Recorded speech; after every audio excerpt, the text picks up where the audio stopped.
యుగాంతానికి దగ్గరగా ఉన్నాం. కేవలం 89 సెకండ్లు మాత్రమే. ప్రస్తుతం ప్రకృతిలో జరుగుతున్న మార్పులు చూస్తుంటే త్వరలో యుగాంతం రానుందా అన్న అనుమానాలు వస్తున్నాయి. మంచు కొండలు వేగంగా కరగడం, సముద్రంలో అట్టడుగున ఉన్న జీవులు తీరాలకు రావడం వంటివి చూస్తుంటే ప్రళయం త్వరలో ఉందని సంకేతాలు వస్తున్నాయి.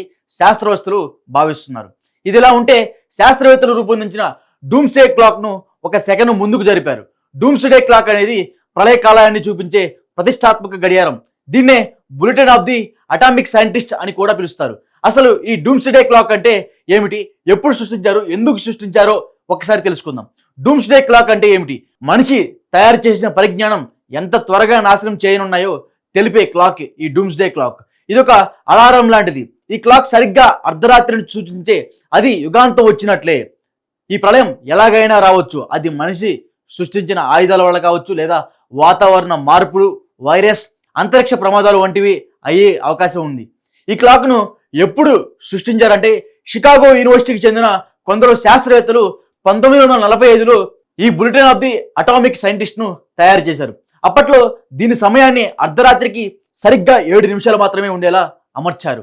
అలా కేవలం 7 నిమిషాలు వచ్చడానికి కారణం 1945 నాటికే ఈ భూగ్రహం పరిస్థితిని అర్థం చేసుకున్న శాస్త్రవేత్తలు యుగాంతానికి దగ్గరగా ఉన్నామని సూచించేందుకు అలా చేశారు.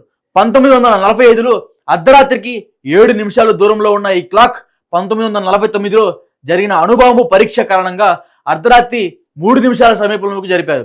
ఆ తర్వాత 1953లో థర్మో న్యూక్లియర్ ఆయుధాలు పరీక్షించినప్పుడు డూమ్స్డే క్లాక్ను అర్ధరాత్రికి కేవలం 2 నిమిషాల దూరానికి మాత్రమే ఉండేటట్లు మార్చారు. 2018లో అణ్వాయుధాలు వాతావరణ మార్పుల కారణంగా మరింత చెరువుకు తీసుకువచ్చారు. ప్రస్తుతం ఈ క్లాక్ అర్ధరాత్రికి కేవలం కొన్ని సెకండ్ల దూరం మాత్రమే ఉంది. ఇటీవల ఈ క్లాక్ను ఒక సెకండ్ దూరాన్ని తగ్గించారు. ఫలితంగా యుగాంతానికి కేవలం 89 సెకండ్ల దూరంలో మాత్రమే ఉన్నాము. ఈ సెకను కాలం తగ్గించడానికి గల కారణాలు ఏమిటంటే ప్రపంచ దేశాల్లో ప్రస్తుతం వస్తున్న ముప్పులు విషయంలో పెద్ద పురోగతి సాధించలేదని చెబుతున్నాయి. మరి శాస్త్రవేత్తలు తయారు చేసిన ఈ డూమ్స్ క్లాక్తో పాటు ప్రకృతిలో మార్పులు అన్ని ప్రళయాన్ని సూచిస్తున్నాయి. ఇప్పటికైనా మానవాళి తగిన చర్యలు తీసుకోకపోతే ప్రకృతి వినాశనాన్ని ఎదుర్కోవాల్సి వస్తుంది.